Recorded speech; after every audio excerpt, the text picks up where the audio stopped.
J'aimerais alors que tu me parles justement, ou en tout cas que tu me prouves que la Bible a été écrite avec une conception ancienne du cosmos, c'est-à-dire que la Terre est plate, immobile, qu'elle est soutenue par des piliers et que tout autour il y a là un océan. La conception de la Terre par les auteurs bibliques est exactement celle-là. La Terre est inébranlable, elle est immobile dans le cosmos. Elle a des fondations qu'on appelle les piliers de la Terre. Elle est entourée par les eaux. Elle est circulaire, ou alors on trouve parfois une image aussi plutôt rectangulaire ou carrée, puisqu'il est question des quatre coins du monde. Elle a des extrémités. Elle est plate. Et puis sous la Terre, il y a un monde souterrain. Le Soleil traverse le ciel tous les jours, et puis il y a un dôme solide, c'est ça peut-être qui va le plus t'étonner, qu'on appelle le firmament, et qui entoure les eaux sur toute leur circonférence, un peu, je ne sais pas si tu as vu ce film de Truman Show avec Jim Carrey, qui est enfermé dans une émission de télévision, et il y a ce faux ciel qui est peint sur ce dôme, c'est exactement cette image-là.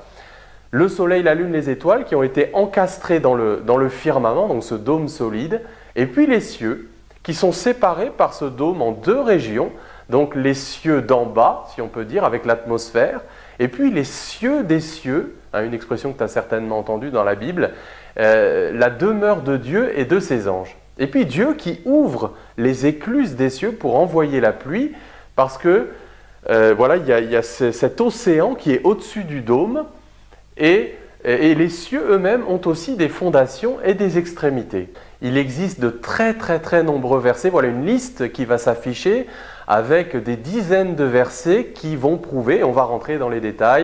On va voir que les versets qui parlent de ça le font souvent de manière indirecte et puis on n'y prête pas franchement attention quand on lit la Bible. Et puis surtout, on fait ce que tu as fait un petit peu tout à l'heure et que je fais aussi, bien sûr, c'est qu'on projette nos connaissances de façon inconsciente sur les textes et donc on les interprète à notre manière sans s'en rendre compte. Dit que derrière pour les anciens, c'est pas la même chose parce que eux, ce qu'ils observent, c'est ce qu'ils tiennent pour vrai. C'est écrit nulle part explicitement la terre est plate de cette façon-là. Mais quand on remet tous les versets dans leur contexte et dans l'ensemble des différents éléments qu'on a vus ensemble, c'est tout à fait clair que pour les auteurs bibliques, l'univers est comparé à une tente et que la terre constitue le sol de cette tente et la tente elle-même, c'est le firmament dont on parlera plus tard. Donc typiquement psaume 104 versets 2 et 3, Dieu s'enveloppe de lumière comme d'un manteau, il étend les cieux comme une tenture, il fixe sur les eaux ses hautes demeures. Voilà, la terre est le sol de cette tente.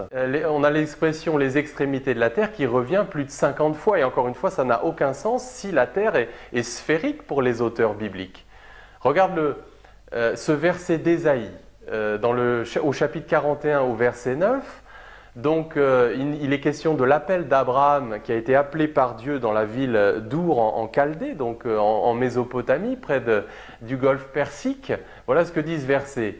« Toi que j'ai saisi des extrémités de la terre et que j'ai appelé de ses confins, à qui j'ai dit, tu es mon serviteur. » À certains moments, la terre est plutôt circulaire et à d'autres, il y a aussi la version rectangulaire puisqu'il est question des quatre coins du monde. Donc là, c'est clairement plutôt carré.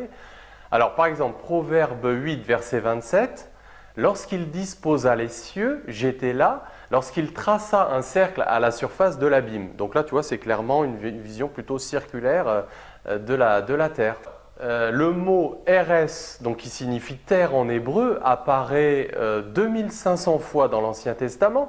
Le mot « gé », tu vois, qui a donné « géos »,« géocentrique », etc., lui, il apparaît 250 fois dans le Nouveau Testament. Mais jamais aucun de ces mots ne fait référence à une sphère ou à un globe. Et à aucun moment, la Bible ne compare la Terre à une balle, à un objet sphérique comme un fruit par exemple. Une sphère, la planète bleue, suspendue dans l'espace. Et on a l'impression peut-être que ce verset, que Job finalement a eu cette révélation.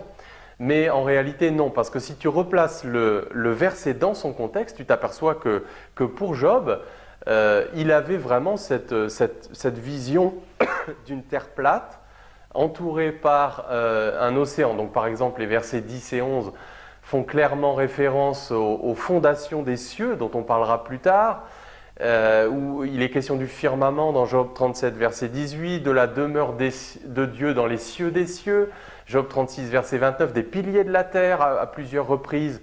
Donc tu vois que ça ne tient pas la route, il faudrait isoler complètement le verset de son contexte pour lui faire dire ça. Mais c'est vrai que dans la Bible, il y a un monde souterrain clairement situé sous la terre, et c'est le séjour des morts, là où vont les morts.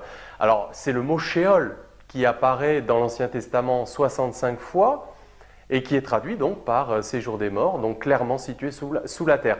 Laisse-moi te donner un exemple, c'est ce récit où certains membres du peuple d'Israël s'opposent à Moïse et vont être carrément engloutis, vivants par la terre qui va s'ouvrir lors de ce qu'on pourrait considérer comme un tremblement de terre. Donc écoute ce que dit la Bible.